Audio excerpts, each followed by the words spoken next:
Welcome to Mindful Moments. Nourish your mind on the go. This audio uses AI narration to present our original book analysis. Today, we're diving deep into the life of Jimmy Carter, a president who, honestly, often gets a bad rap. We'll be using Jonathan Alter's biography, his very best, Jimmy Carter, A Life, to uncover the man behind the myth. Get ready for some surprising facts and insights as we explore Carter's journey from peanut farmer to the Oval Office and beyond. You know, it's so easy to get caught up in those simplified narratives, the ones that surround Carter's presidency, especially with events like the Iran hostage crisis looming so large.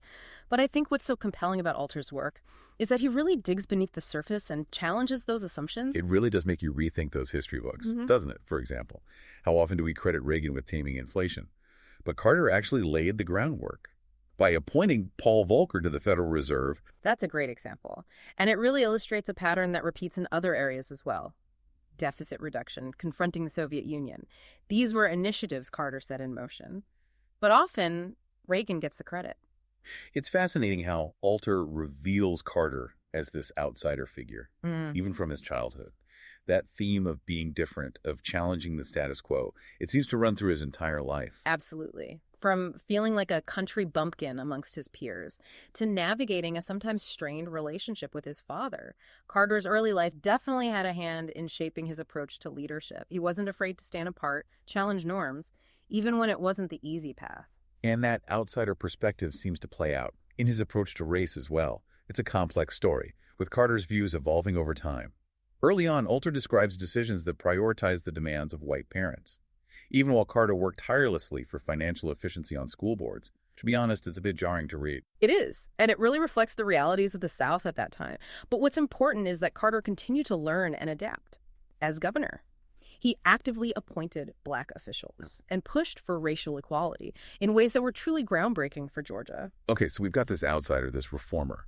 But to really understand Carter, we need to talk about his background as an engineer. He was a peanut farmer, sure. But that engineering mindset was crucial to his entire approach to problem solving.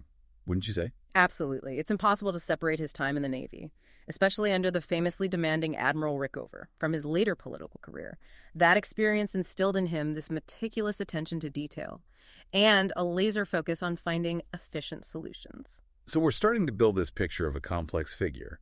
But with his unique background, how did he even become president? That's where things get really interesting. Carter was meticulous in his campaign strategy, incredibly focused on connecting with voters, and he really capitalized on the post-Watergate disillusionment with government.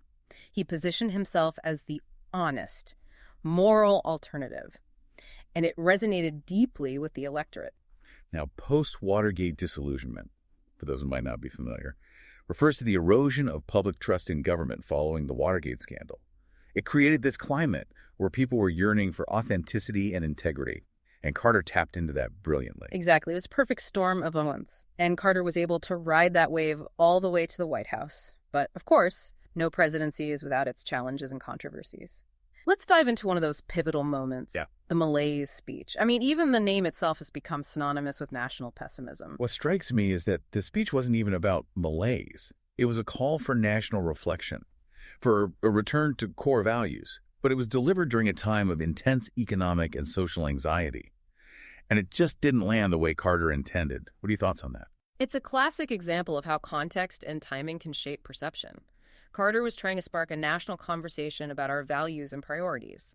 But it was interpreted as a sign of weakness and pessimism. And then, of course, there's the Iran hostage crisis, which has become so intertwined with Carter's legacy, it's hard to imagine the pressure and complexity he must have faced. It was a no-win situation. The Iranian Revolution was a tumultuous period.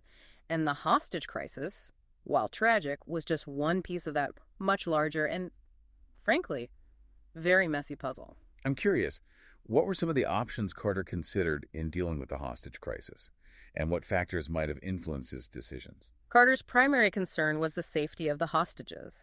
He had to balance the immense public pressure for their release with the potential consequences of any military action, which could have further endangered their lives.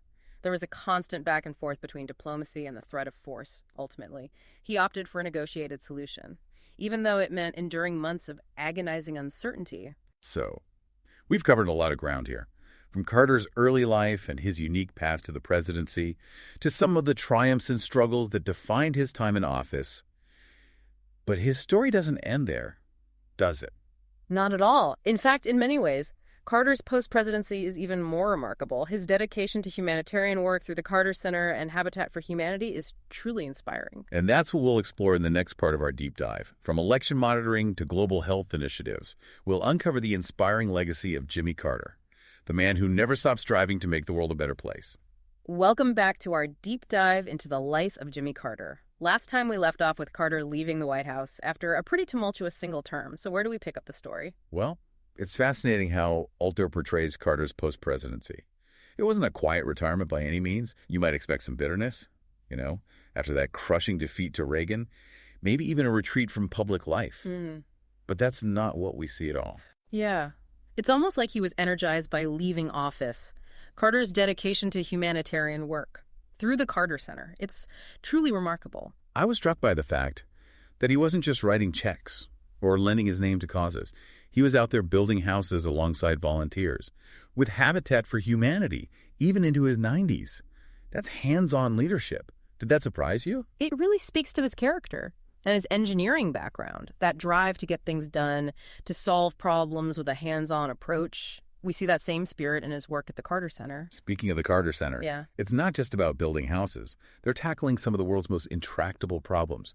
Take, for example, their work on eradicating guinea worm disease. When Carter first focused on guinea worm in the 1980s, it afflicted millions of people across Africa and Asia. Today, thanks in part to the Carter Center's efforts, that number has been reduced to just a handful of cases.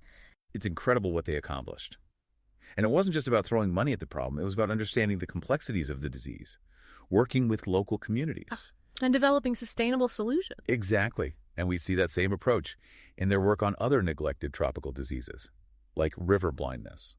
They partnered with Merck, the pharmaceutical company that developed a treatment, and helped distribute the medication to millions of people, free of charge. It's fascinating how Carter's work at the Carter Center also intersected with his long-standing commitment to human rights.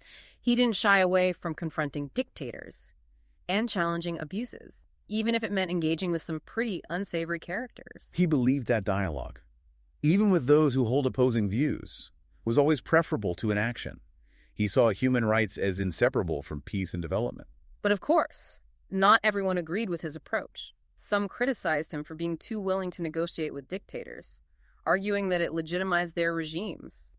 It's a tricky balance, isn't it? It is. Carter was often criticized for being too idealistic, but he also achieved some remarkable successes, like brokering peace agreements in Sudan and helping to ensure a peaceful transfer of power in Nicaragua. And let's not forget his work on election monitoring. The Carter Center has played a crucial role in ensuring fair and democratic elections around the world. That's a legacy that often gets overlooked. He put his belief in democracy into action by working to ensure that elections were free and fair, even in places where the odds were stacked against it. And beyond all this incredible work on the world stage, Carter also found time to write.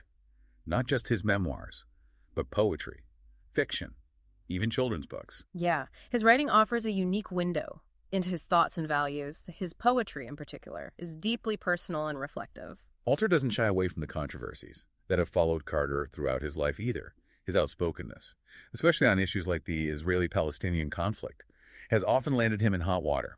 Right. He's definitely not afraid to ruffle feathers, but that's part of what makes him so interesting. He's a man of principle, and he's not afraid to stand up for what he believes in, even if it makes him unpopular. So as we wrap up this part of our deep dive, what stands out to you about Carter's post-presidency? What strikes me is that Carter never stopped learning and growing. He could have easily retreated into a life of leisure, but instead he chose to embrace new challenges and use his platform to speak truth to power.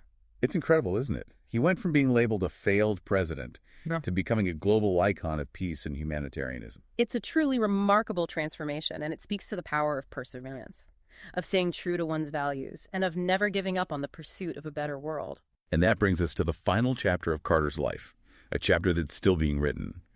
Join us next time as we explore Carter's later years, his enduring legacy, and the lessons he offers for us all in a world facing increasing uncertainty and division. Welcome back to our deep dive into the life of Jimmy Carter. We've journeyed from his peanut farm beginnings to the Oval Office, and through his really extraordinary post-presidency. Now, as we approach the twilight of his life, what are the lasting impressions that emerged from this remarkable story? It's fascinating how, even as he entered his 90s, Carter never slowed down. He continued to teach Sunday school, write books, and advocate for peace and justice. His energy and commitment were simply astounding. It wasn't just about staying busy, though, was it? There was a deep sense of purpose driving him, a belief that he still had something to offer the world. Oh, absolutely. He faced health challenges, personal losses, and continued criticism for his outspoken views. But through it all, he never lost his optimism or his belief in the power of human goodness. It's interesting how Carter's faith played such a central role in his life, even as he navigated the complexities of politics and global affairs. Yeah. His faith wasn't about dogma or judgment, but rather a deep well of compassion and a commitment to service. It informed his approach to leadership, leading by example, treating everyone with dignity and respect, and striving to make the world a more just and equitable place. And that commitment to justice, it really never wavered. He remained a vocal advocate for human rights, for peace, and for the common good, often challenging the conventional wisdom and standing up for those who couldn't speak for themselves. It makes you think about what leadership really means. It really does. Carter reminds us that true leadership isn't about power or popularity, but about courage, integrity, and a willingness to stand up for what's right, even when it's difficult. So as we wrap up this deep dive, what does Jimmy Carter's life ultimately teach us? What are the enduring lessons we can carry with us? I think Carter's life is a testament to the power of one person, to make a difference in the world. He shows us that it's never too late to pursue our passions, to use our talents to serve others, and to leave the world a little better than we found it. It's not about achieving some grand, sweeping change, is it? It's about the cumulative impact of small acts of kindness, of speaking truth to power, and of never giving up on the pursuit of a more just and compassionate world. That's it. It's about living a life of purpose and meaning. What stands out to you about Jimmy Carter? Was there anything you found particularly surprising? For me, it was the sheer breadth of his accomplishments, both during and after his presidency. He never stopped striving to make a difference, and he did so in so many different ways. This deep dive has only scratched the surface of this complex and fascinating figure. We encourage you to read Jonathan Alter's His Very Best, Jimmy Carter, A Life. To further explore Carter's story, you can purchase the book using the link in the show notes. And don't forget to subscribe to Mindful Moments for more insightful deep dives into the world's most compelling stories. Until next time, keep nourishing your mind.